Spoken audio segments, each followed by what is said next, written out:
membaca firman Tuhan, saudara mulai kita akan berdoa terlebih dahulu ya. Ini ada yang bisa bantu share firman Tuhan, siapa ya yang bisa bantu share? Siapa yang bisa bantu share firman Tuhan? Ini yang ready siapa Ada nih? Pak Mulia, Pak Mulia, Ada Pak. Pak Ya, Mulia nih. mana nih? Udah jadi co-host belum? Belum. Pak Mulia ya. Kita akan berdoa terlebih dahulu ya.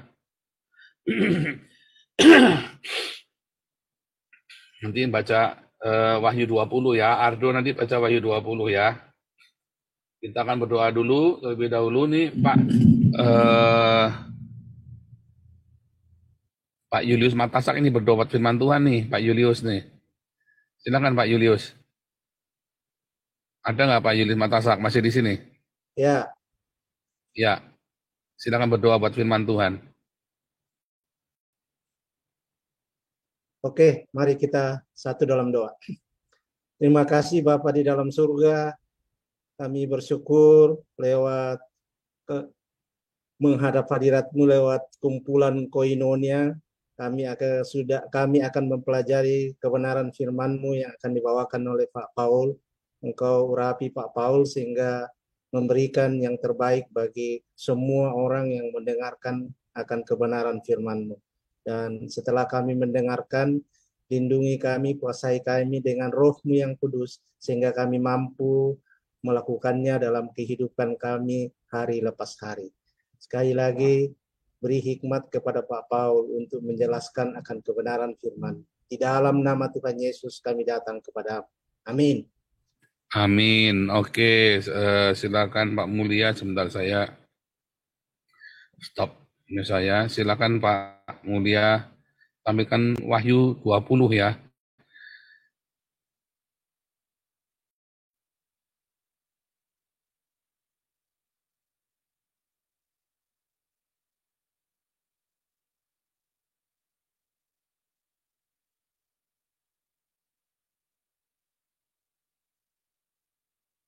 Iya,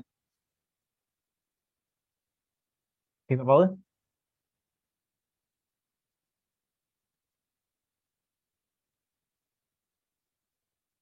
Udah bisa dimulai Pak Paul.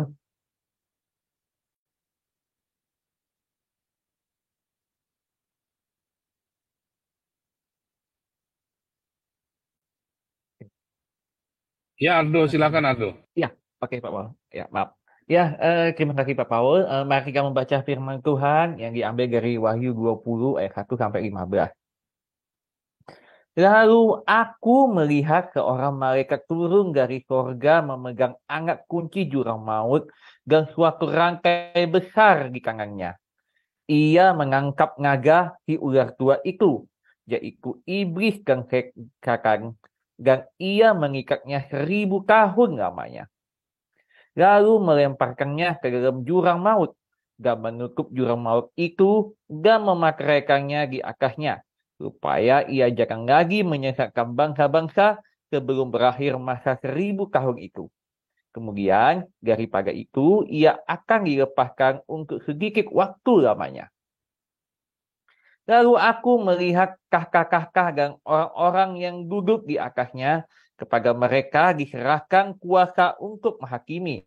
Aku juga melihat jiwa-jiwa mereka yang telah dipenggal kepalanya karena kesaksian tentang Yesus dan karena firman Allah, yang tidak menyembah binatang itu dan patungnya, dan yang tidak juga menerima tandanya pada dahi dan tangan mereka. Dan mereka hidup kembali dan memerintah sebagai raja bersama-sama dengan Kristus untuk masa 1000 tahun. Tetapi orang-orang mati yang lain tidak bangkit sebelum berakhir masa yang 1000 tahun itu. Inilah kebangkitan pertama. Berbahagia dan kuduslah ia yang mendapat bagian dalam kebangkitan pertama itu. Kematian yang kedua tidak berkuasa lagi atas mereka. Tetapi mereka akan menjadi imam-imam Allah dan Kristus, dan mereka akan memerintah sebagai raja bersama-sama dengan dia 1000 tahun lamanya. Dan setelah masa 1000 tahun itu berakhir, iblis akan dilepaskan dari penjaranya. Dan ia akan pergi menyesatkan bangsa-bangsa pada keempat penjuru bumi, yaitu Gog dan Magog, dan mengumpulkan mereka untuk berperang, dan jumlah mereka sama dengan banyaknya pasir di laut. Maka naiklah mereka ke seluruh garakan bumi, lalu mengepung perkemahan tentara orang-orang kudus dan kota yang dikasihi itu. Tetapi dari langit turunlah api menghanguskan mereka. Dan iblis yang menyesatkan mereka dilemparkan ke dalam lautan api dan belerang, yaitu tempat binatang dan nabi palsu itu. Dan mereka disiksa siang malam sampai selama-lamanya.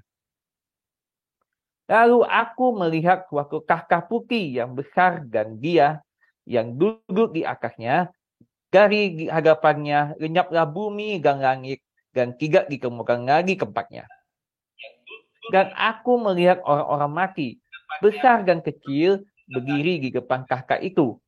Lalu dibuka semua kitab, dan dibuka juga sebuah kitab lain, yaitu kitab kehidupan, dan orang-orang mati dihakimi menurut perbuatan mereka, berdasarkan apa yang ada tertulis di dalam kitab-kitab itu.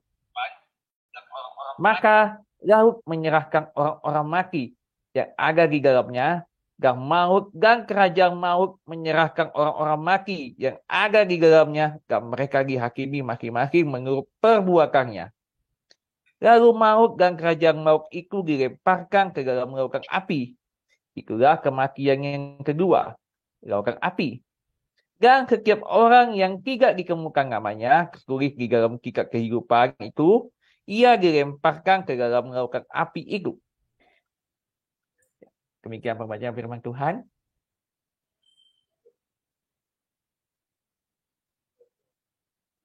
Sekalian 1 Tesalonika 4 ayat 13 sampai 18. Itu Tesalonika 4 ya Pak Paul ya. 13 sampai 18. Berapa kali Pak Paul? 1 Tesalonika 4. Ayat 18 ya Pak Paul.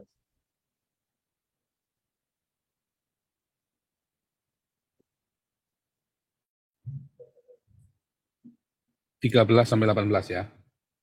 Oh, 13 sampai 18 ya. Oke. Ya. 1 Tesalonika 4 ayat 13 sampai 18. Oke.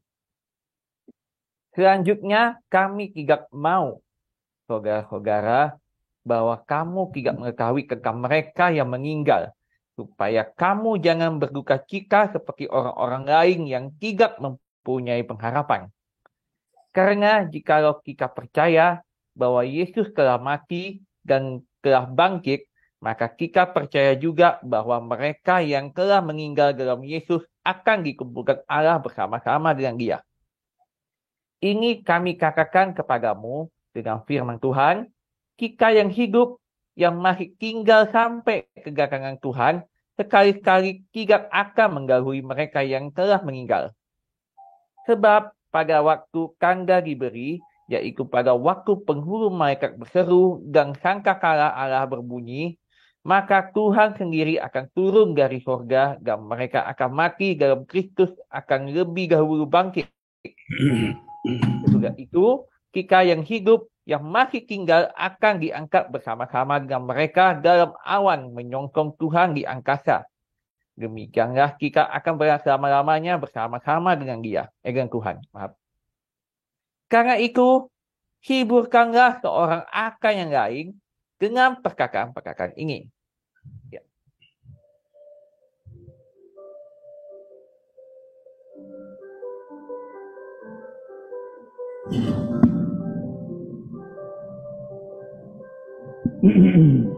Oke. Saya kok belum menemukan ini ya. Sebentar ya. Saya lagi coba satu ini saudara ya, device tapi nggak dengar.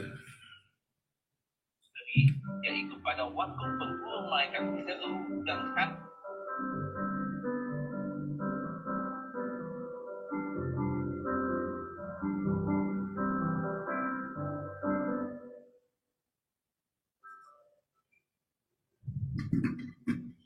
Oke.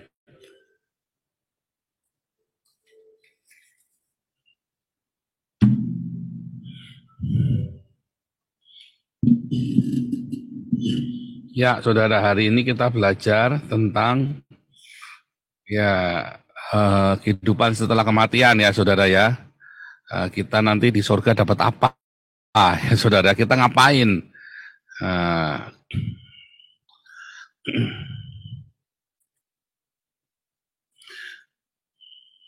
Wah, ini ada kolektor juga ya, nih Pak Golda Indira, Teti Renati. Oh, tadi sudah Teti Renati ya, Golda Indira, terima kasih.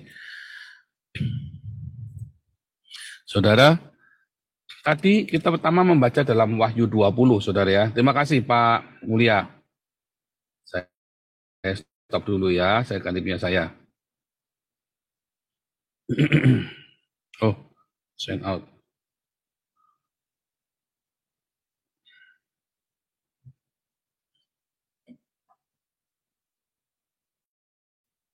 Oh, mana nih? Jadi saudara, ketika kita sudah meninggal, ya, banyak orang kemudian bertanya-tanya ya, kemana setelah meninggal? Kita sudah pernah belajar dulu ya, di beberapa waktu yang lalu dalam banyak sekali kesempatan, kita sudah belajar tentang kehidupan setelah kematian ya, dan timelinenya. Tapi kita ulangi lagi timelinenya, saudara ya. Sebentar, ini saya share screen dulu.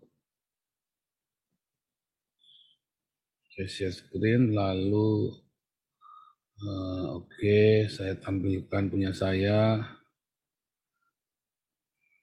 Kali, share screen sekarang.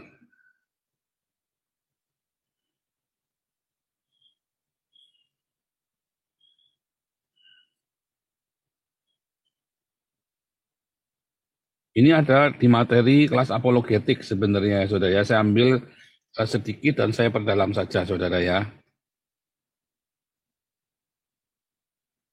Nah, ini ya, saudara ya. Nah, ini. Ya, kita masuk ke sini ya. Saya kasih tintanya merah.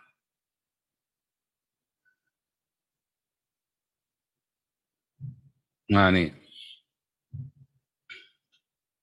Saudara, di zaman dahulu, ya, saya ulangi lagi ya, pelajarannya dulu sedikit ya, supaya jangan bingung.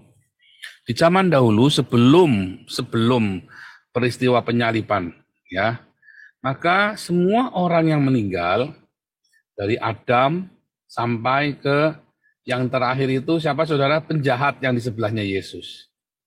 Ya, dia pergi masuk ke dalam Hades. Ya,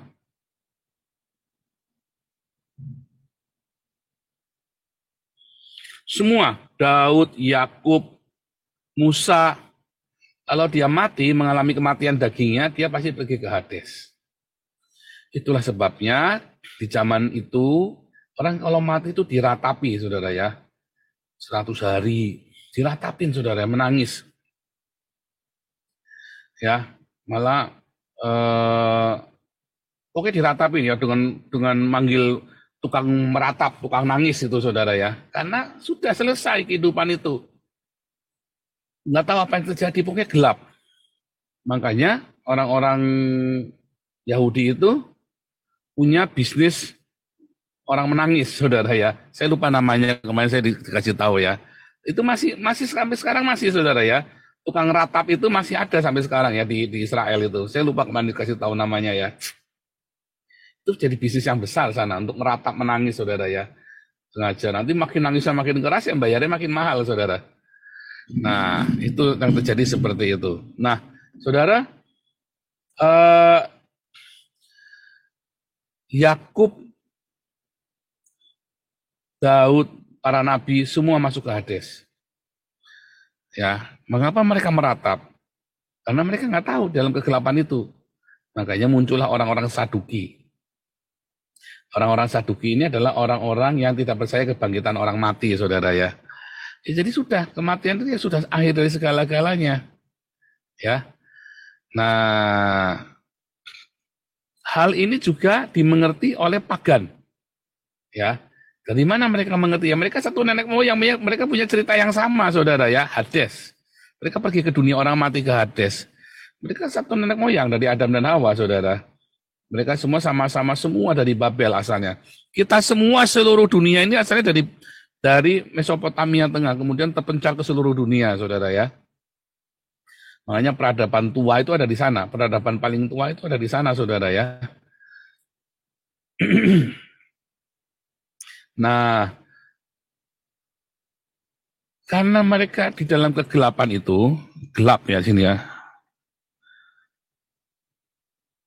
maka namanya berkat, itu berkatnya jasmani, umur panjang, kekayaan hormat, kekayaan dan kehormatan, umur panjang, kesehatan, itu ada dalam dunia.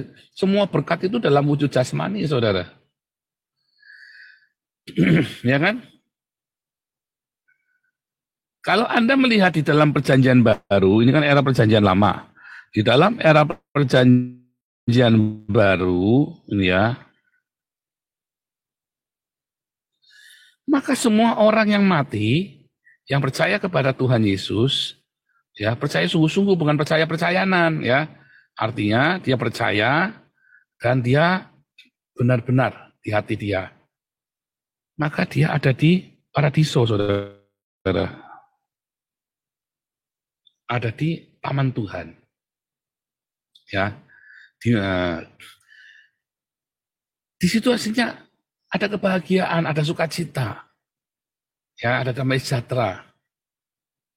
Ada kedamaian. Nah, mereka kumpul di paradiso. Lalu orang-orang para rasul, lihat ya, kalau di zaman perjanjian lama, orang takut mati, saudara ya. Bukan takut mati, takut bukan, tetapi ya kematian udah selesai gitu loh. Makanya mereka memperpanjang umur sepanjang-panjangnya. Kalau dalam perjanjian baru, para rasul malah menyongsong kematian, saudara. Paulus, Petrus, ngomong ya, ini tenda kediaman yang sekarang ini bikin susah nih, bikin kita menderita. Akan lebih baik kalau kita sudah melepaskan kemah ini. Kita langsung ketemu Tuhan kita muka dengan muka. Beda ya saudara teologinya ya. Dalam perjanjian lama, mereka dalam tanda kutip takut mati. Bukan mereka ketakutan enggak ya. Sadrak Mesah Abednego nyatanya masuk ke dapur api, enggak takut mati. Ya kan, Daniel segala macam pada enggak takut mati. Ya. Tetapi dalam hati setelah, ya itu udah tidur. Buat mereka itu. Tapi dalam perjanjian baru, enggak. Itu dibangkitkan saudara ya. Kita masuk dalam paradiso kok dibangkitkan, belum ya. Nah, makanya kita ada kebahagiaan di sana. Nah, bagaimana supaya kita ada di paradiso dan mengapa kita ada di Hades? Karena belum ada pendamaian. Pendamaian ini ya, inilah pendamaian. Yesus Kristus itu memberikan pendamaian.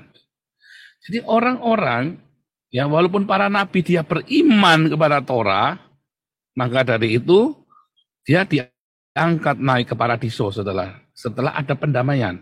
Setelah Tuhan Yesus melakukan pendamaian. Kenapa harus ada pendamaian? Ya, kenapa Yesus itu melakukan pendamaian? Karena itu adalah hukum alam semesta, saudara. Dari zaman Adam sampai dengan hari ini, ya, orang mengerti bahwa ada hutang darah. Ya. Makanya kalau kita melihat mempersalahkan orang, ada tumbal itu sudah berlaku dari zaman Adam, saudara. Artinya generasinya Adam ya, bukan Adam dan Hawa, bukan, tapi di zamannya itu maksud saya ya, zamannya Adam dan Hawa itu dengan anak-anaknya. Makanya Kain nggak boleh dibunuh, ya. Tetapi ada yang dipersalahkan, Kain nggak boleh dibunuh, saudara. Lalu semua agama di zaman itu, saya mengenal dengan namanya tumbal.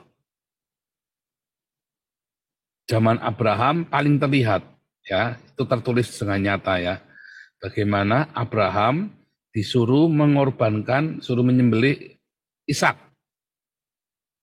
Kalau Anda tanya pada orang Islam, kagak ngerti kenapa Abraham disuruh nyembelih Ismail. Ya cuma buat nyobain doang, kan geblek ini alanya ala geblek, saudara. Enggak, saudara ya. Ada konteks budaya, konteks histori. Di zaman itu, semua orang ya mempersembahkan salah satu anggota keluarganya, saudara, yang paling disayang, yang terbaik, disembelih. Ya, orang di daerah Kanaan itu nyembelih anak, saudara ya. Bukan cuma kalau kita lihat, ternyata enggak, itu tradisi itu enggak cuma ada di Kanaan. Di Arab pun ada, di Cina ada, di Indonesia ada, Nusantara ya, di seluruh dunia, di suku apa aja, suku Indian Amerika juga ada, saudara. Tradisi nyembelih anak itu sudah ada di seluruh bangsa di dunia, saudara. Karena sebagai tuntutan dari alam, ya. Dan tradisi itu mau tahayul nggak tahayul, mengapa dilakukan sampai berulang kali? Karena menyembuhkan. Kalau ada bencana alam yang luar biasa, nyembelih anak, saudara. Lalu tiba-tiba bencananya berhenti. Ya, suku bangsa Maya itu kan juga sama kan? Kalau Anda ngelihat ceritanya itu kan. Dari Mesopotamia sampai di Cina juga ada tradisi itu, saudara ya. Artinya tradisi ini dipahami oleh seluruh dunia. Penumbalan itu. Yang kemudian di zamannya Torah dihapus, saudara. Yang namanya numbalkan anak, jadi binatang. Makanya di seluruh dunia tradisi nyembelih kerbau, nyembelih kambing itu selalu ada. Mau di Cina, mau di Jawa, mau di Sumatera, mau di Arab, mau di mana-mana di seluruh dunia. Kecuali di negara yang sudah lebih modern lagi ya. Nanti ada lagi, saudara, ceritanya. Maka kita mengenal tradisi menyembelih korban itu ya, menumpahkan darah, dikucurkan. Ya, suku Indian apa saja juga sama, nyembelih korbannya tercurah ke tanah yang akan menyucikan tanahnya, katanya begitu ya. Itu ada seluruh dunia, saudara. Kalau orang Islam ditanya nggak ngerti mengapa ada mereka korban nyembelih kebo, nyembelih kambing, mereka nggak ngerti, saudara. Tapi kalau Anda tanya sama orang Kristen, kita di sekolah kita diajarin soalnya. Kecuali kalau Anda sekolah Alkitab ecek-ecek, nggak diajarin, saudara. Kita diajarin, mengapa ada itu? Karena itu semua ada di seluruh dunia. Ya, dan kemudian orang Yahudi menjadi bagian di dalam sistem itu, saudara. Bedanya kemudian orang-orang Yahudi ini diatur dengan seksama. Mengapa? Nah, karena ada begini. Nah, kalau orang-orang lain hanya tradisi saja. Anda mau bikin jembatan pasti potong kebo terus kepalanya ditanam kan di bawahnya. Di Jawa kan begitu, saudara. Oh, itu bukan Islam, Pak. Ya, pokoknya nyatanya ada. Jadi Anda tidak bisa memungkir bahwa itu ada. Dan itu dilakukan turun-temurun selama berabad-abad, bergenerasi-bergenerasi. Sejak kapan? Sejak zamannya Adam dan Hawa. Pencurahan darah itu. Ya. Jadi kita lihat ini ada tuntutan. Karena ada kesalahan, maka ada tuntutan. Karena ada musibah, maka ada tuntutan. Nah, itulah pendamaian, saudara. Itulah makna pendamaian ini di sini. Mengapa Kristus itu lakukan pendamaian? Cukup, sehingga selanjutnya nggak perlu ada korban lagi. Kalau Anda percaya berseru, nggak perlu pakai korban potong kambing, potong kerbau. Anda percaya di dalam nama Yesus untuk setiap hidupmu. Ada penebusan di situ. Ada pendamaian. Anda tidak perlu lagi. Udah cukup sekali saja pendamaian untuk seluruh dunia. Seharusnya begitu, saudara. Ya, seharusnya begitu. Tetapi kan orang nggak mengerti. Apa? Oh, Allahnya kejem, katanya orang Islam menghina kan, sehingga ada pendamaian. Harus ngorbanin anaknya, bunuh anaknya sendiri. Siapa bilang Allah membunuh anaknya sendiri, saudara? Nah, ini mesti dipahami. Lihat ya. Lihat bentar, mana tadi? Lihat ya, saudara ya. Ini kan yang dipahami orang Islam. Allah satu. Allah atau Bapa membunuh anaknya sendiri.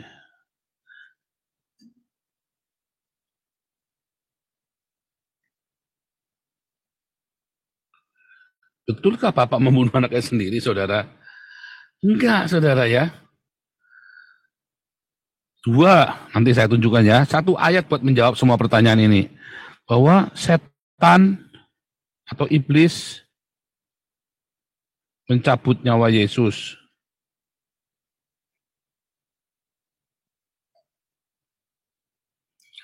Ya, betulkah orang Kristen membunuh Allahnya?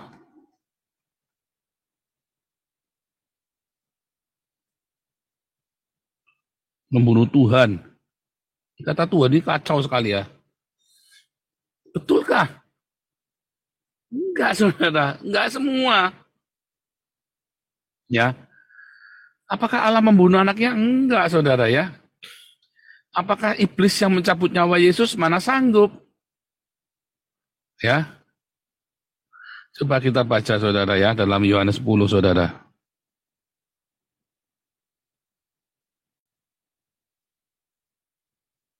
Gitu ya.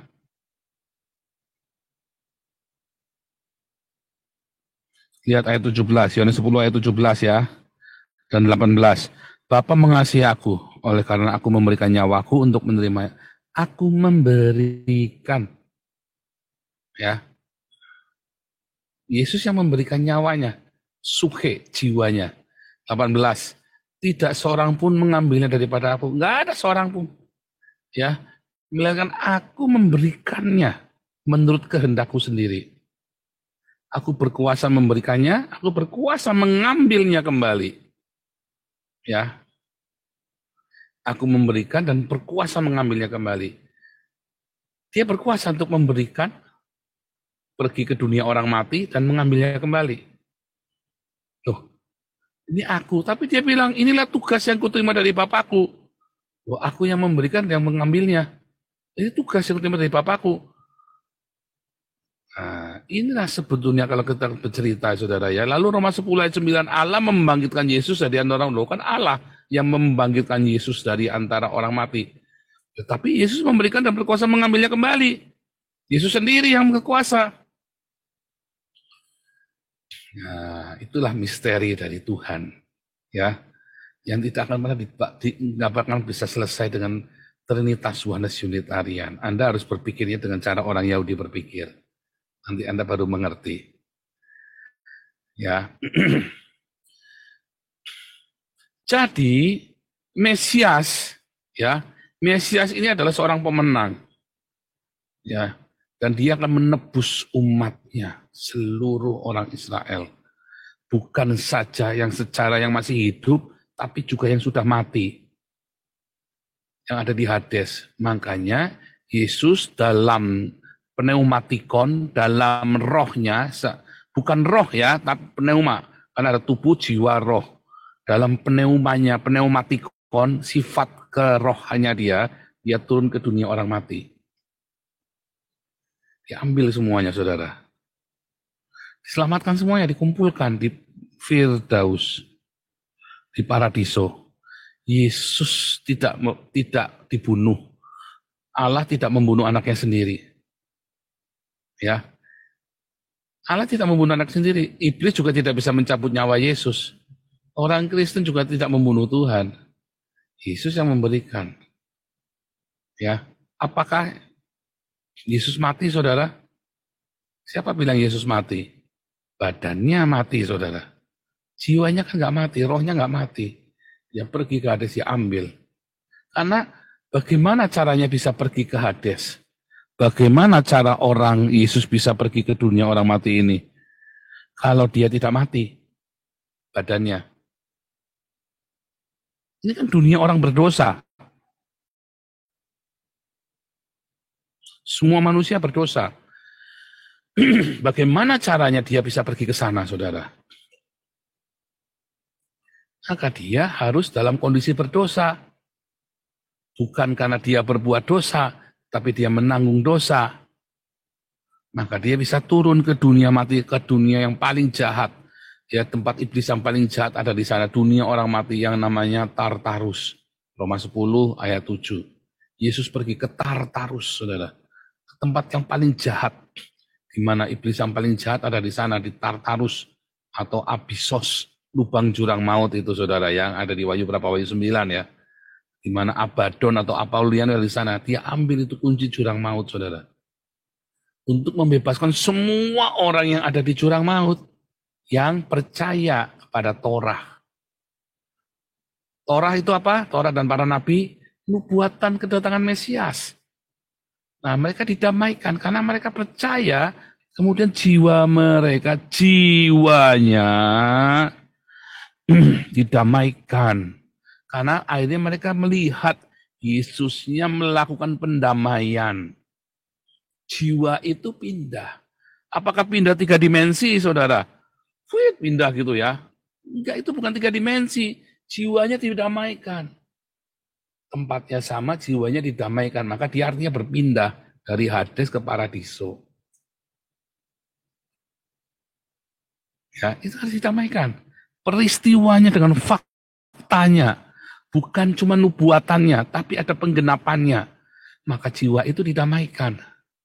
Jiwa orang berdosa ini mendapatkan pengampunan. Karena dia percaya kepada Torah dan para nabi. Percaya nubuatan Mesias ini, saudara. Oh, itu sudah digenapi. Dan dia pindah. Ini bukan 3 dimensi ya, saudara ya. Artinya tetap ada di situ. Tapi didamaikan, lalu dia pindah. Itu yang namanya pindah. Orangnya ada di situ. Di mana ya? Di situ. Pokoknya itu kan bukan 3 dimensi. Ini kan alam roh. Sama ya, orang pergi ke Hades. Setelah zaman Yesus, maka orang pergi ke Hades, saudara. Kalau tidak percaya Yesus, karena dia tidak didamaikan. Itulah sebabnya Anda harus didamaikan dengan penciptamu. Siapa pencipta kita? Yang kita sebut dengan kasih. Sang kasih. Anda harus diperdamaikan dengan sang kasih supaya jiwamu tenang, supaya jiwamu didamaikan, sehingga Anda bisa berada di Paradiso. Syaratnya Anda harus didamaikan.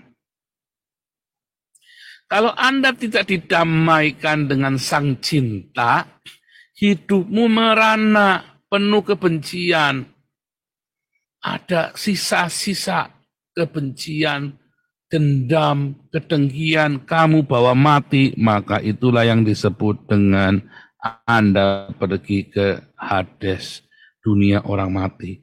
Di sini ada kebencian.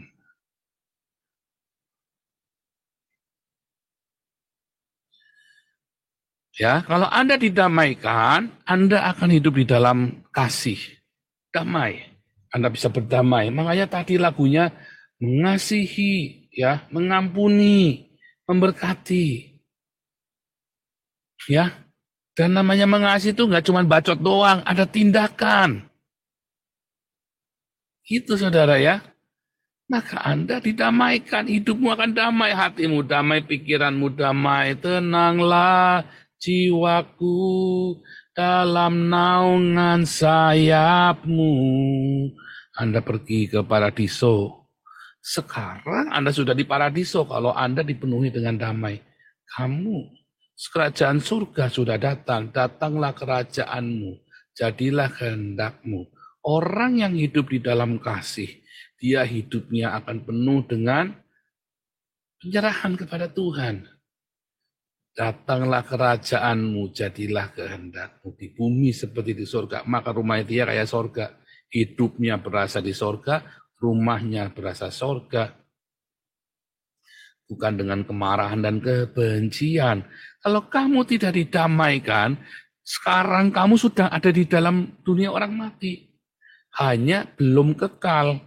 Masih kamu ada kesempatan. Selama nafasmu ada di dalam ragamu, ya, kamu punya kesempatan untuk pindah ke Paradiso. Kalau kamu sudah nafasnya sudah putus dari sini, dari badanmu, kamu udah nggak punya waktu lagi.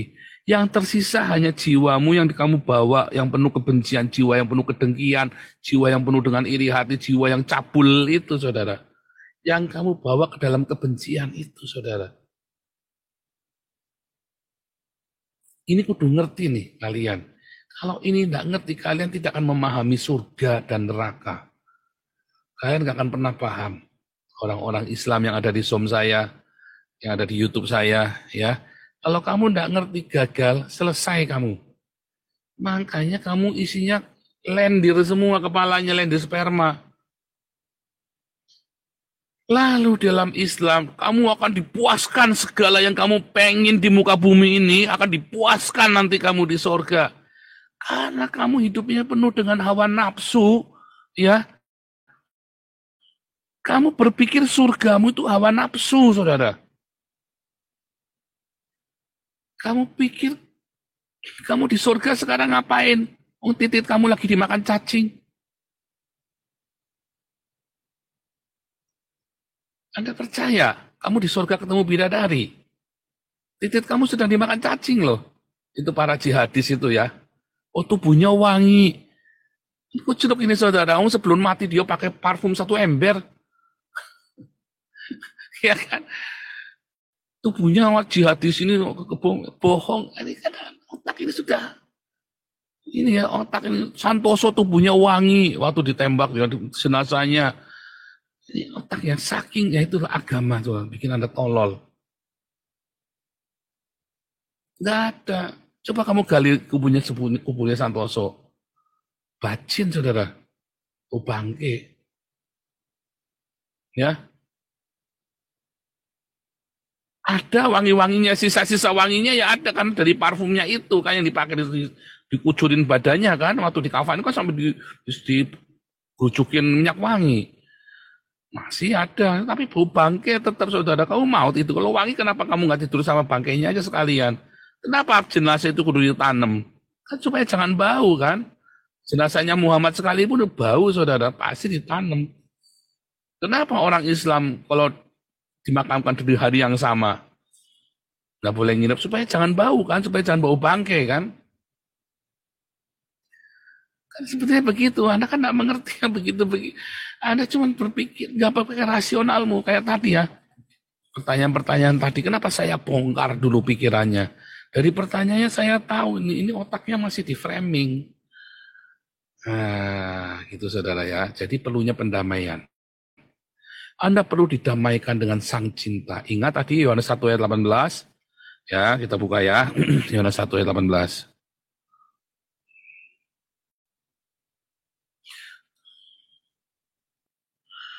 Tidak seorang pun pernah melihat Allah.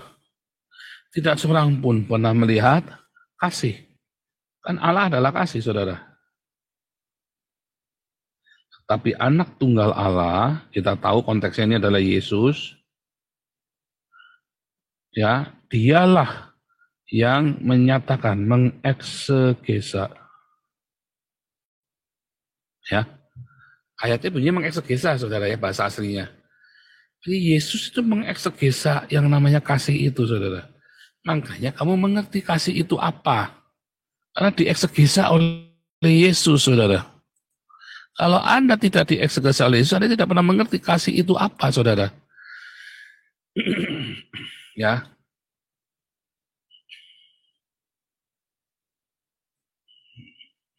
Wah, ini luar biasa ya. Ini Enderman, terima kasih.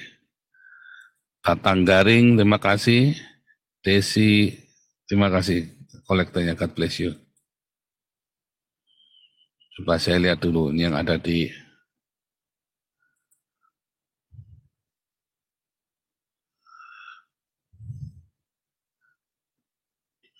ini Ria M ini siapa sih?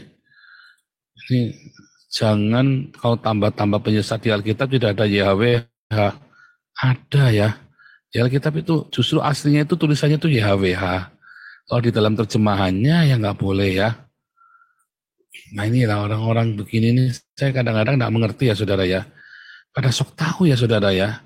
Karena mereka belajar kekristenan dari mu'alaf. Mereka jadi mu'alaf karena goblok, makanya jadi mu'alaf. Mereka tidak mengerti apa-apa tentang Alkitab, tidak mengerti apa-apa tentang kekristenan. Makanya jadilah mu'alaf. Ya. Anda mau belajar Kristen sama saya. Anda mau belajar Kristen sama Bambang Nursena, sama Stephen Tong. Jangan sama Gilbert. Ya, nanti Anda malah dipalakin sama Gilbert. Ya, Ria M ya. Di dalam Alkitab itu bahasa aslinya justru ada tulisannya ya. YHWH, Yod He Vav He. Ya. Saya nggak ngerti kamu belajarnya sama siapa ini. Atau maksudnya apa saya nggak ngerti ya saudara ya. Ini kita ceritanya apa? Jualah hartamu, kata Yesus. Mana buktinya? Oh saya sudah lakukan ya, true friend ya. Saya sudah lakukan, saya kasih ke panti asuhan semuanya ya, sama ke hamba-hamba Tuhan di desa.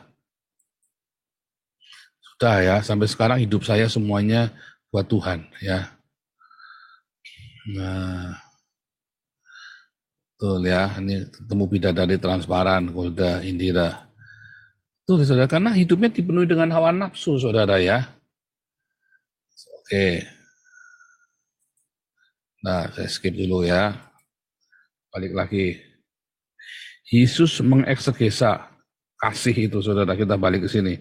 Kalau Anda tidak dipenuhi dengan kasih, maka hidupmu dengan hawa nafsu saudara. Makanya nggak heran otakmu isinya bidadari sama dildo. Karena kan pengen kenikmatan, kamu pikir kenikmatan. Hawa nafsu itu saudara. Hawa nafsu. Kamu pengen dipuaskan. Pengennya, wah dipuaskan. Dan kamu tidak punya iman, makanya kamu kan nggak pengen cepat-cepat mati kan. Orang-orang ini kan, padahal kan katanya di sana kamu bisa memuaskan dengan tujuh. Kenapa kamu nggak mati malam ini aja? Nah, itu aja bom gereja dibomin semua satu-satu bunuh diri semua kan. Kenapa nggak begitu, saudara? Pertanyaannya, kenapa enggak ustadz-ustadzmu yang nyuruh kamu bom bunuh diri itu nggak melakukannya sendiri? Nah, kan pertanyaan kan begitu, saudara ya. Katanya nikmat, kenapa dia nggak jalan dulu malah nyuruh-nyuruh kamu? Untuk ngebom bunuh diri, untuk merusak gereja, untuk berjihad, martir. Kenapa dia tidak sendiri yang jalan? Kalau di surga itu nikmatnya minta ampun. Ya, coba lihat para rasul, ya.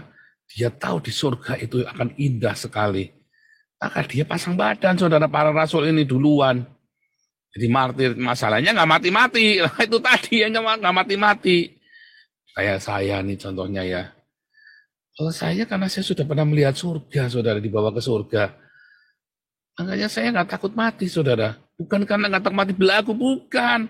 Prosesnya mah ngeri, saudara. Ya proses mati itu emang dikira enak proses mati. Ada ditusuk-tusuk pakai selang, titiknya ya kan, kena kateter, ada yang ketabrak.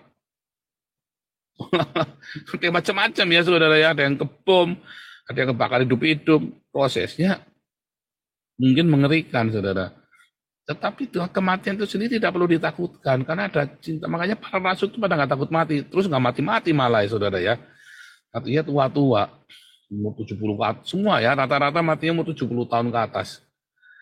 Ya, Muhammad matinya umur 60 tahun saudara ya, malah ya pendek sekali usianya Muhammad ya, 60 tahun. Sama mami saya aja lebih tua mami saya lebih hebat dari Muhammad saudara. Nah itu ya, karena otaknya isi hawa nafsu saudara. Maka dia tidak berpikir, ya sekarang aja kalau bisa dipuasin sekarang. Akhirnya kacau, mereka punya istri 4. Katanya nanti mau dipuasinya nanti, kenapa sekarang jadi booking dulu?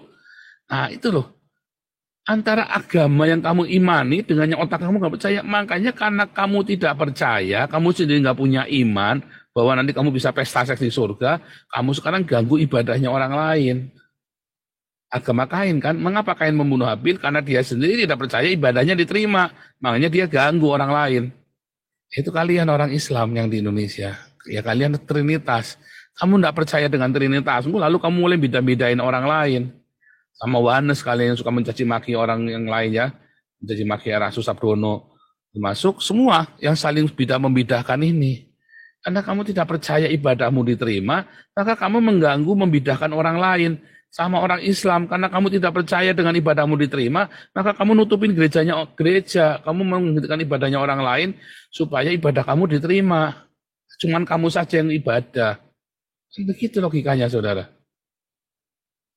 Nah sama ya, logika berpikir ya. Anda coba lihat. Kita tutup lagi ya. Nah, sekarang di sini ada kasih, saudara ya. Di sini adalah kasih. Di sini kebencian.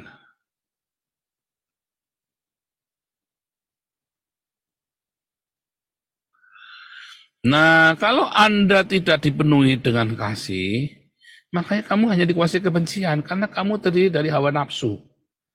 Ya, ada kebencian, hawa nafsu, kebencian, amarah, dengki, dendam.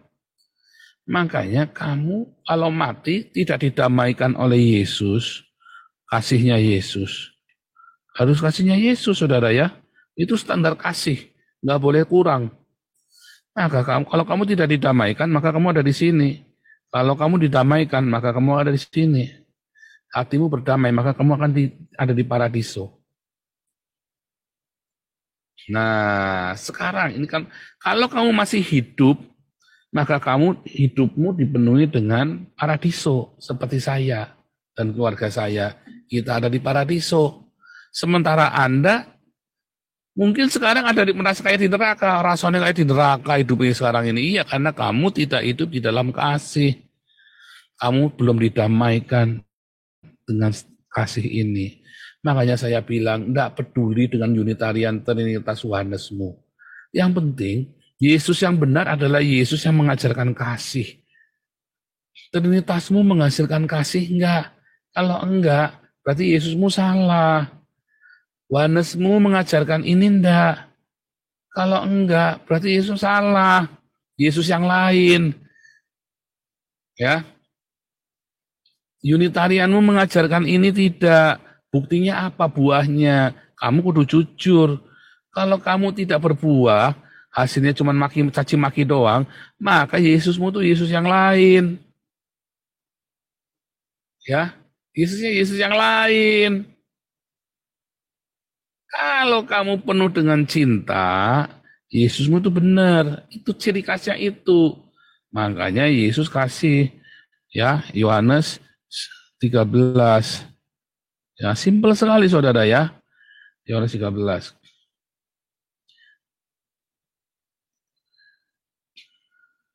Aku berikan perintah baru padamu supaya kamu saling mengasihi sama seperti aku telah mengasihi kamu, demikian pula kamu harus saling mengasihi. Dengan demikian semua orang akan tahu bahwa kamu adalah muridku jikalau kamu saling mengasihi. Inilah Yesus yang benar, kamu Kristen yang benar. Kalau kamu saling mengasihi, bukan Oneness Trinitarian, makanya tidak perlu. Kalau kamu terlalu rajin bersedekah dengan tulus hati, ya mungkin Yesusmu lain. Mungkin kamu orang Islam, kamu kan punya Yesus yang lain, orang Islam.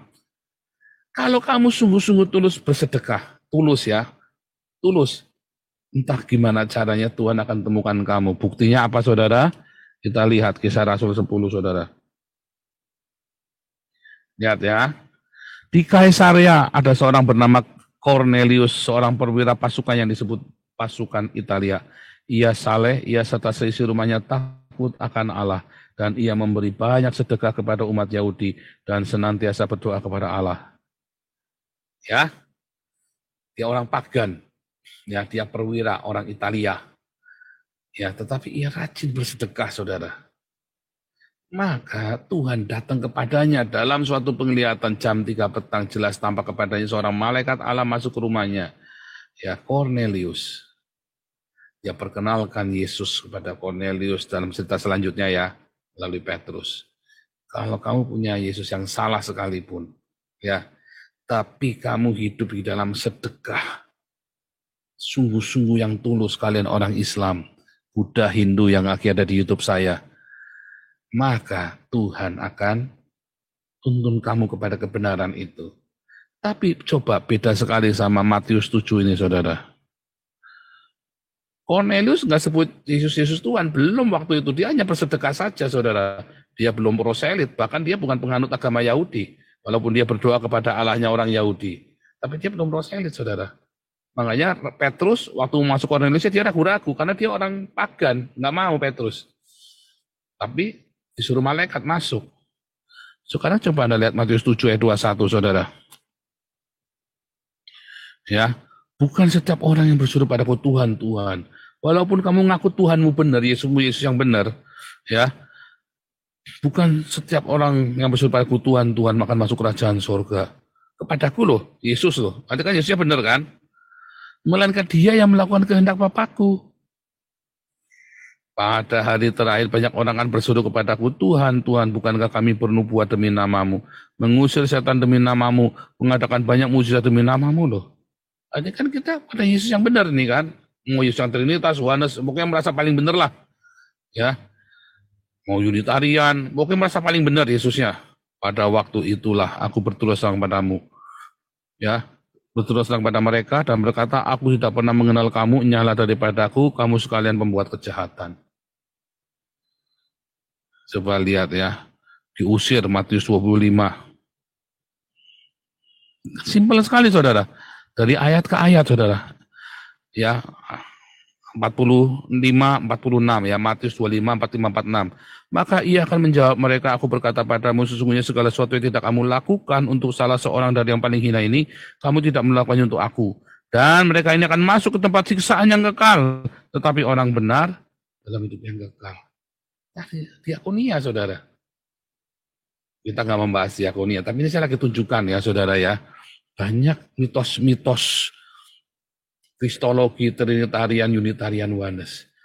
Kan, yang penting cinta itu saudara, kasih itu. Dan kamu harus didamaikan dengan cintanya Yesus. Tadi makanya kamu harus percaya dengan Yesus yang mati dan bangkit. Jangan berhenti di mati saudara. Yesus yang mati dan bangkit. Orang Kristen tidak bergembira karena Yesus mati. Orang Kristen bersukacita, bersorak-sorai karena Yesusnya bangkit. Kenapa orang Islam kalau berdoa melolong-lolong? Karena dia meratap, nabinya mati sampai sekarang nggak hidup-hidup. Makanya berdoanya melolong-lolong, saudara, meratap. Bu dapat bidadari apa enggak? Yang dapat bidadari malah Santoso dapat bidadari. Iya kan? Siapa itu yang kemarin mati ngebom bunuh diri itu di gereja itu. Malah dapat bidadari. Ya. Muhammadnya dapat bidadari enggak? Enggak, belum. Kan bilang yang ya, kalau dia bom jihad, martir, maka dia langsung dapat bidadari. Kalau enggak martir, ya kayak Muhammad kan enggak martir. Ya ngantri dapat bidadarinya. Sementara yang lagi langsung dapat mana? Titiknya ketinggalan, dimakan cacing, saudara. Ya, saudara ya. Nah, logikanya nggak dipakai. Karena itu sudah kebencian hawa nafsu, saudara. Kamu berpikir bahwa surga itu adalah dildo dan bidadari. Ya kan? Nah, sekarang kita balik. Kalau surgamu penuh dengan cinta. Saudara, Anda bayangkan apa tentang cinta? Apakah penis masuk vagina? Itu nafsu, saudara. Itu yang di bawah. Ya, seks itu akhirnya pembunuhan apa segala macam. Wah, urutannya banyak, saudara. Jadi kalau cinta itu enggak. Cinta itu menghidupkan. Nafsu itu mematikan, saudara. Hawa nafsu itu mematikan. Nafsu, ya. Nah ini kebencian dan nafsu, saudara. Ini saudara kembar. Dua muka. Nafsu dengan kebencian itu dua muka, saudara ya. Satu pribadi, apa namanya? Satu esensi, homoousia, ya. Tetapi dengan hipostasis yang berbeda. Nafsu dan kebencian, saudara. Ya. Nah, kalau kasih, saudara. Kasih. Anda bayangin ya. Apakah nafsu itu kasih? Bukan, saudara. Ya. Nafsu itu bukan kasih, saudara. Itu nafsu, kasih ya kasih. Apakah kemudian orang yang punya kasih ini di surga kemudian olahlah bebek? Enggak. Di sana Anda mengekspresikan kasih yang luar biasa, saudara. Anda hanya melihat kasih. Makanya bahasanya pun bahasa kasih.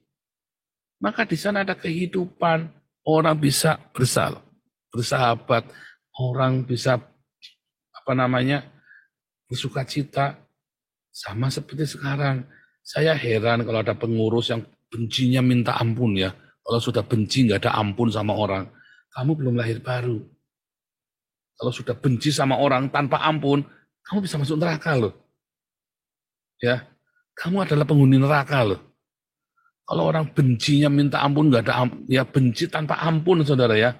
Kalau belum salah, pokoknya wah. Kamu jangan-jangan kamu sedang hidup di Hades. Kamu sedang hidup di neraka. Hidupmu penuh kebencian. Kenapa sih hidup kamu penuh kebencian? Enak. Soalnya kebencian itu enak, saudara. Makanya kamu tidak mau pergi dari kebencian, kan? Belajarlah sama saya. Ya, punya pengampunan yang melimpah. Ya, apa coba yang kita lakukan buat musuh-musuh kita? Kita selalu memberkati mereka, saudara. Tetapi ingat, mercy bukan pity. Kasihan ya, kasihan ya. Kita tidak suka kasihan-kasihan begitu. Kita berhikmat, saudara. Kapan saatnya menghardik, kapan saatnya kita membelai. Itu hikmat. Kita mercy, bukan pity. Nah, kalau Anda hidup di dalam kasih, apa? Mulai dari hari ini, saudara. Badanmu itu melakukan diakonia bersama jiwamu. Mengampuni, mengasihi, memberkati. Ya, bahkan kamu rela tidak hidup mewah demi kamu bisa memberkati sesamamu. Itu kasih, saudara. Kemudian suatu ketika kamu mati, maka yang ada dalam anganmu, jiwamu itu kan anganmu kan, pergi kan, yaitu yang kamu rekam itu bersama dengan Yesus yang sudah didamaikan. Itu anganmu sana lurus, jalan terus, saudara. Anganmu, jiwamu di dalam kekekalan, di dalam kedamaian. Ada damai. Saudara tahu yang namanya damai? Apakah damai itu perlu suatu tindakan, terus ada foya-foya, dansa-dansi itu damai? Bukan. Anda duduk diam pun bisa merasakan damai yang luar biasa. Saudara pernah merasakan begitu enggak? Anda harus coba. Ya, saya suatu malam, saya duduk di kamar ya. Kamar saya jendelanya menghadap ke taman, saudara, di atas ya. Saya duduk. Rasanya damai banget, saya duduk di jendela ya, saya berlutut ya. Tuhan Yesus, kok enak banget ya Tuhan. Kok lagi olah bebek, gubrak-gubrak kan.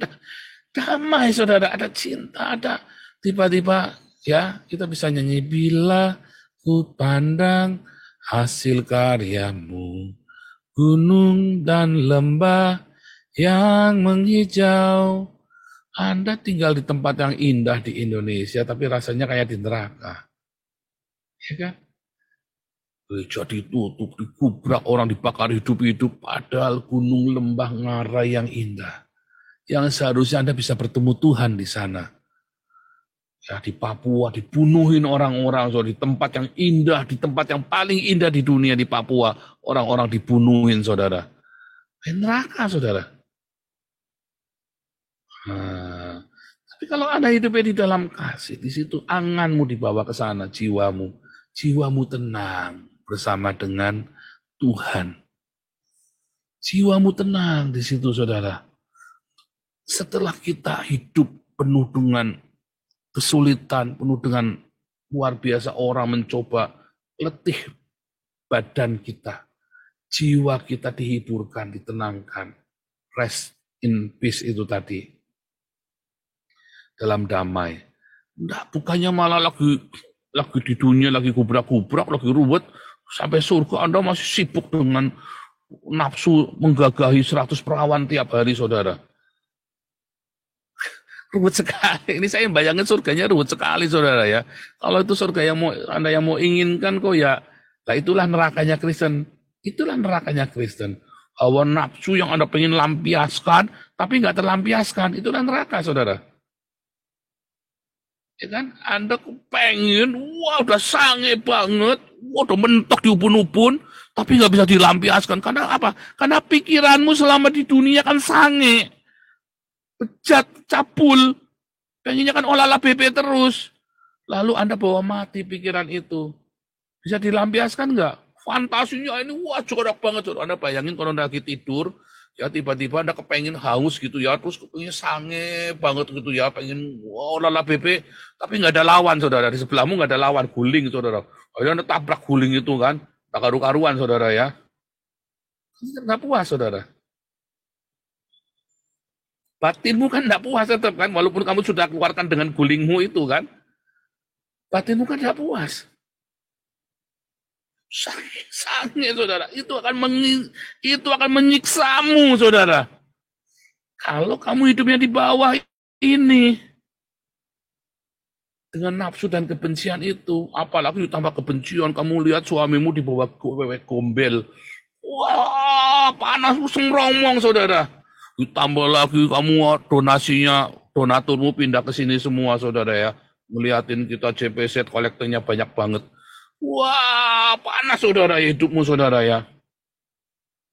Kalau JPZ mah tenang-tenang saja ya, kita dapat 500 juta sebulan kita buat kasih makan orang miskin. Setiap bulan kita rata-rata kolektornya 500 juta. Bukan cuma yang dari sini ya, tapi yang masuk ke rekening-rekening Damar Kasih, Damaris, Galarua, ya, Embun Pagi. Mana ada yang masuk ke rekening saya? Kalau seandainya awalnya di ini, ya masuk ke rekening saya. Kalau awalnya di YouTube. Kalau anda masuk ke rekening bank, ya nggak ke saya, saudara ya. Saya ikhlasin. Ya kalau masuk ke sini, yang ini kebetulan kita bulan ini sawerannya banyak banget, ya. Maka kita kasih kemana, saudara? Ya kita buat bikin studio ya. Kita sudah tekadin mau bikin studio. Ya hari Senin tutup, Selasa saya Selasa ngambil barang, langsung nanti saya film, saudara ya, in action, saudara ya.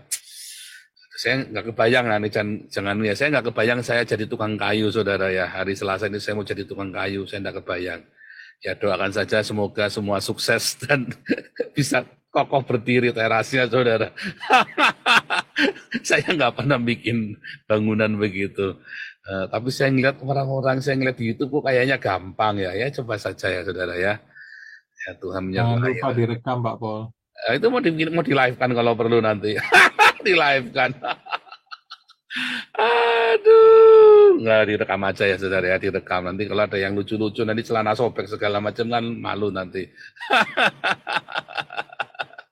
Ada celana sobek. Iya, ada celana sobek segala repot, kecantol paku, ada apa? Waduh, ribet. Oke, jadi coba Anda bayangin kan, nafsu Anda yang tidak terlampiaskan, terus sudah gitu kepada kebencian, itu Anda bawa mati tuh anganmu tuh, sampai kekekalan tuh. Anda pengen 100 bidadari itu, Anda kekang kepalamu, diubun-ubun itu kayak neraka, saudara. Nggak bisa dilampiaskan, titiknya nggak ada, saudara. Iya kan, nggak ada kan. Nah, itulah neraka, saudara. Sange, tapi nggak bisa dilampiaskan, dan itu tiap hari sange begitu, saudara. Anda bayangin. Waduh, Anda kebayang nggak masa-masa kita dulu SMP, SMA, anak-anak ini, laki-laki ini, cowok-cowok ini. Ya, yang baru mengerti mimpi bahasa segala macam. Wah, itu kan penderitaan, ya kan? Itu kan pergumulan kita anak remaja. Anda bayangin itu lebih dari itu. Kita itu cuma sange yang wajah. Ini 100, pengen dengan 100. Tiap hari 100 perawan, saudara. Diberi kekuatan sanggup menggagai 100 perawan, coba bayangin. Dan tidak terlampiaskan. Karena badannya nggak ada. Cuman angan doang. Mumet itu, saudara. Waduh, mumet. Bukan apeng, mupeng. Mupeng, saudara ya. Mumet sampai kliang-kliang, saudara itu ya. Nah, gitu ya, saudara ya. Tapi kalau Anda hidupnya di dalam kekudusan, Anda latihan. Ya, gimana tadi lagunya? Ya, hidup di dalam kekudusan. Maka Anda terlatih hidup kudus pikiranmu. Mengapa bisa kudus, Pak, pikirannya, Pak? Karena saya punya cinta yang melimpah. Ketika saya membaca Logos jadi rema. Ketika saya baca Logos jadi rema. Rema itu membuat saya hidupnya di dalam kekudusan. Saya nggak kepengen bininya orang, melihat perempuan yang bukan istri saya. Hidupnya kudus, saudara. Sehingga itu dibawa mati. Terus hidupnya tenang, damai. Nggak mupeng, nggak sempliengan, saudara. Tahu bedanya? Karena Anda di sini ada kasih, maka setiap logos yang Anda nikmati akan jadi rema. Bahkan hari ini pun Anda udah nggak mupeng lagi. Anda yang jomblo, kalau logosmu selalu jadi rema, ya kamu jomblo nggak berat. Kalau kamu jomblo, logosmu nggak pernah jadi rema, ya kamu nafsunya gede, kepengen gubrak-gubrak, kepengennya olahlah bebe terus. Tapi kalau kamu hidupnya penuh dengan rema, hilang. Tiba-tiba jadi penuh dengan cinta yang luar biasa, keintimanmu dengan Tuhan. Otak manusia itu ya, yang bagian agama ya dengan bagian seks itu dibatasi membran yang tipis, saudara ya. Jadi kalau Anda, makanya ya kalau di dalam ya, seks itu sama agama, kayak Islam seks dengan agama nggak bisa dipisah, saudara. Ya, tetapi di dalam Kristen seksmu itu ya kemudian bisa berganti dengan Tuhan. Seks itu bisa diganti dengan Tuhan, saudara. Bukan seks kamu tetap ngocok kamu sendiri ya, sambil membayangkan Tuhan. Itu mah kucul orang edan, saudara ya. Bukan. Maksudmu, keintimanmu dengan Tuhan, di hadiratmu aku puas. Tiba-tiba Anda nggak kepengin. Bukannya enak, bukan. Bukannya itu jadi impoten, bukan. Tapi kamu puas dengan Tuhan. Sehingga karena tidak ada lawan, tidak ada, ya kamu nggak perlu. Bahkan memutuskan, enggak, aku nggak mau menikah. Aku mau sama Tuhan. Bukan Anda nggak normal, Anda normal, tetapi Anda puas, cukup dengan Tuhan. Seperti Rabbi Akiva itu ya. Dulu pernah saya ajarkan Rabbi Akiva. Mengapa? Oh, bukan di kelas, ada di kelas ini ya, ada di kelas yang lain ya. Ya, Rabbi Akiva itu, dia 24 tahun nggak berhubungan seks dengan istrinya, saudara ya. Karena dia belajar Torah. 24 tahun bayangin. Apa dia berzina? Enggak.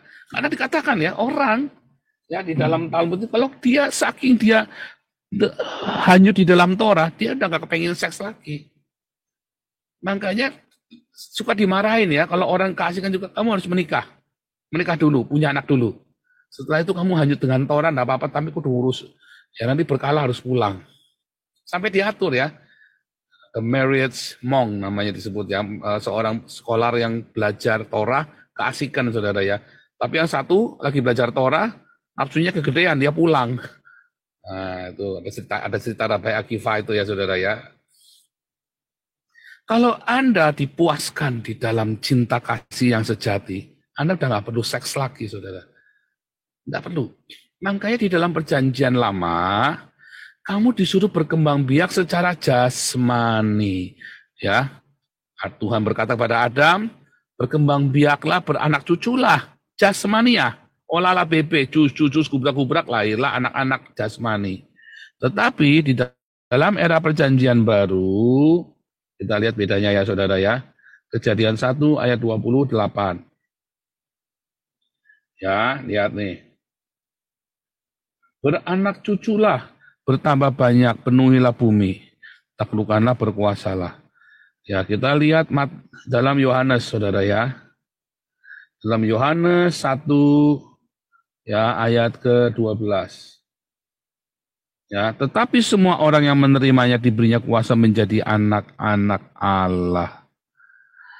Ya, yaitu mereka yang percaya dalam nama Yesus, orang yang diperanakan bukan dari darah dan daging, bukan pula secara jasmani oleh keinginan seorang lelaki, melainkan dari Allah. Adam menghasilkan benih jasmani, Yesus menghasilkan benih rohani. Kalau Anda punya cinta, di dalam perjanjian baru, Anda tidak dituntut untuk menikah dan beranak cucu jasmani, ya penis masuk vagina, enggak. Di perjanjian baru, Anda dituntut beranak pinak secara rohani. Pergilah, jadikanlah semua bangsa muridku. Ya, murid Yesus, bukan murid saya, murid Yesus. Kalian semua adalah murid Yesus. Di dalam perjanjian baru, Anda menyebarkan benih-benih Kristus. Benih-benih cinta kasih, agape. Bukan kasihnya Muhammad yang kalau sama Aisyah olahlah BP wanyunya jebrol-jebrol. Bukan, saudara. Anda sampai mupeng kepengen sama 100 bidadari. Bukan. Itu kamu bawa mati sampai terus, saudara. Makanya di dalam kekristenan, kalau orang percaya Yesus, damainya itu mulai sekarang. Anda ngeliat perempuan geragas, matanya pecicilan, ngeliat perempuan begitu ya. Ngeliat mantunya sendiri, matanya mencicil begitu. Ngeliat anaknya, temennya, umur 6 tahun, matanya mencicil begitu, saudara ya. Pengen olahlah bebe. Karena kamu tidak punya damai. Makanya kamu ngeliat anaknya tetanggamu, umur 6 tahun, matamu pecicilan begitu, pengennya olahlah bebe sama dia. Karena kamu nggak punya damai, kamu ngeliat mantumu, kamu pecicil matamu ngeliat mantumu pengen ditidurin, saudara. Karena kamu tidak punya damai. Kamu tidak punya pendamaian dengan Kristus. Nafsumu gede banget. Itu kamu bawa mati, saudara. Disiksa itu di alam kubur. Wah, gitu saudara ya. Wah, ini dia nih kok dari Jerman, Andreas. Terima kasih kolektornya nih ya. God bless you nih. Wah, kita kolektornya luar biasa setiap ini ya saudara ya. God bless you. Itu saudara ya. Balik lagi ya saudara ya. Terakhir. Nah, terakhir ya. Maka dari itu, orang-orang Kristen yang sudah masih hidup, dia hidup di dalam damai, dalam cinta. Dia yang geragas hidupnya tenang, saudara. Tidak rakus donasi juga. Ya, tidak iri-irinan donasi. Ya, saudara ya. Oh, ini Andreas 2 kali ya. Oh, sekali ya. Oke. 18 orang hari ini kolektor saudara ya. Wah, ini rekor kita nih 18 orang nih ya. Luar biasa, God bless you semua. Itu saudara ya. Cintanya itu, damaimu itu kamu bawa. Tidak geragas, tidak rakus, tidak serakah. Pengennya berbagi dengan sesama. Hidupmu sederhana. Kamu bawa mati, pikiranmu tenang. Enak kan saudara? Tidak ngupeng dibawa mati, nafsu pengen sama 100 bidadari. Masih kepikiran anak tetangga belum tak tidurin. Ya kan? Enak, tenang. Kemudian stop.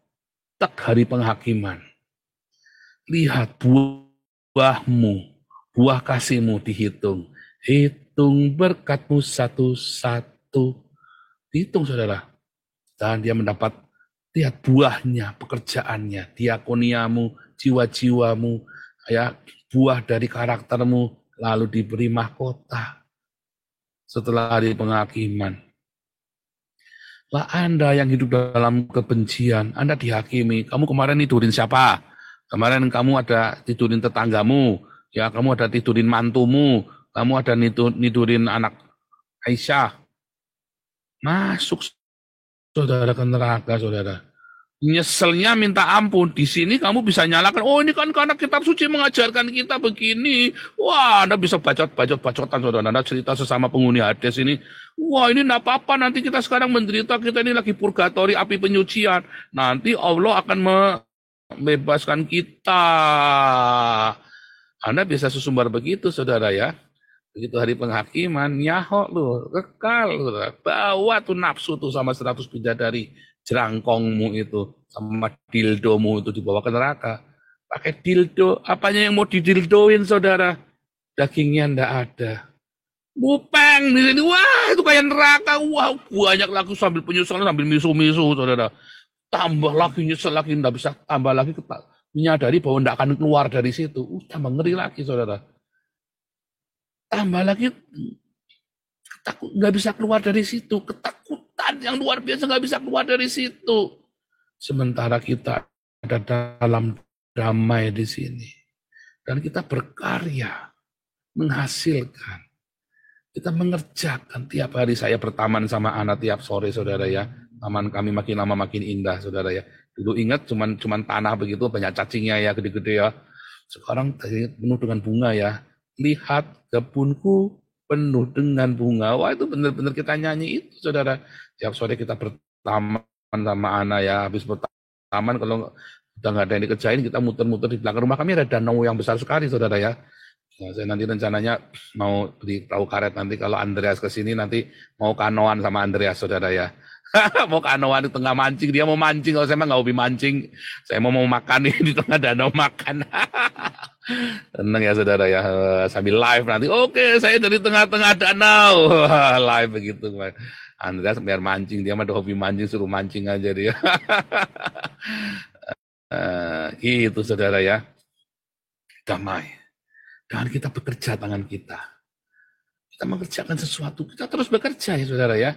Bahkan di sorga, di dalam paradiso, dalam roh kita yang tenang ini, kita juga bekerja saudara. Apa saudara? Bersyafaat saudara. Doa orang-orang kudus. Ya, doa orang-orang kudus. Ingat, Habel jiwanya masih bisa berseru-seru kepada Tuhan. Ya kan? Karena iman, jiwanya berseru kepada Tuhan. Kita yang ada di surga, kita bersyafaat. Kalau Anda hidupmu baik, benar, Anda punya iman, karena iman, dia bisa berdoa. Darahnya udah mati, masih bisa berdoa. Kalau Anda nggak punya iman, boro-boro saudara buat kamu sendiri aja, kamu nggak selamat, masih mendoain orang lain. Nah, makanya orang Katolik percaya dengan doa orang kudus, cuman kebablasan. Ya, tetapi yang benar adalah kita bisa berdoa buat anak cucu kita, saudara.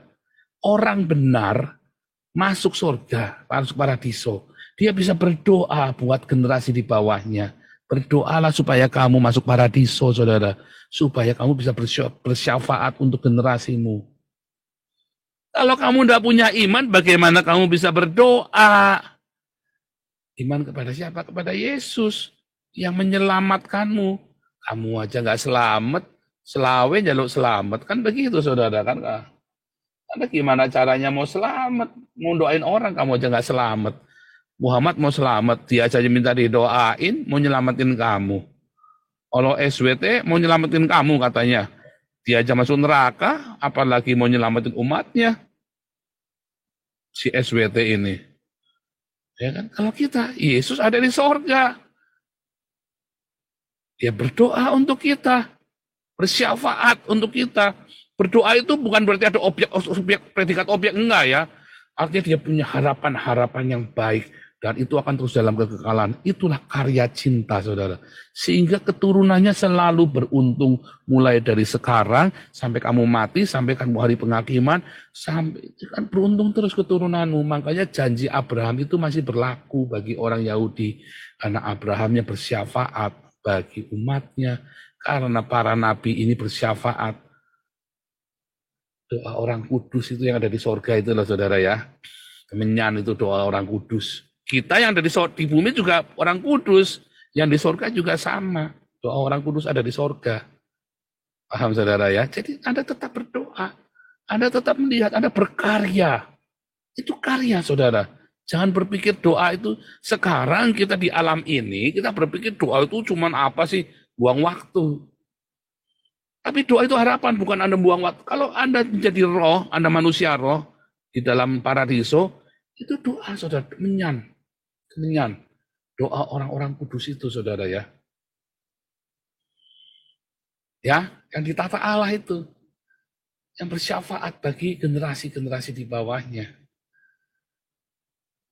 Begitu, saudara ya. Ingat Habel, ingat Yunus, sudah mati masih bisa berdoa.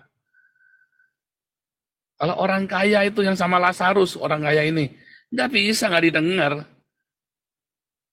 Ya kan? Ada padaku 5 orang saudaraku, enggak urusan. Tapi kalau kamu jadi Yunus, jadi Habel, kamu doa karena kesalehannya didengar, saudara, doa-doanya. Kamu punya tugas, setelah mati pun kamu masih punya tugas. Selama langit dan bumi ini belum selesai. Masih punya tugas untuk generasi di bawah kita. Makanya ucapannya berkat senantiasa. Tuhan Yesus memberkati.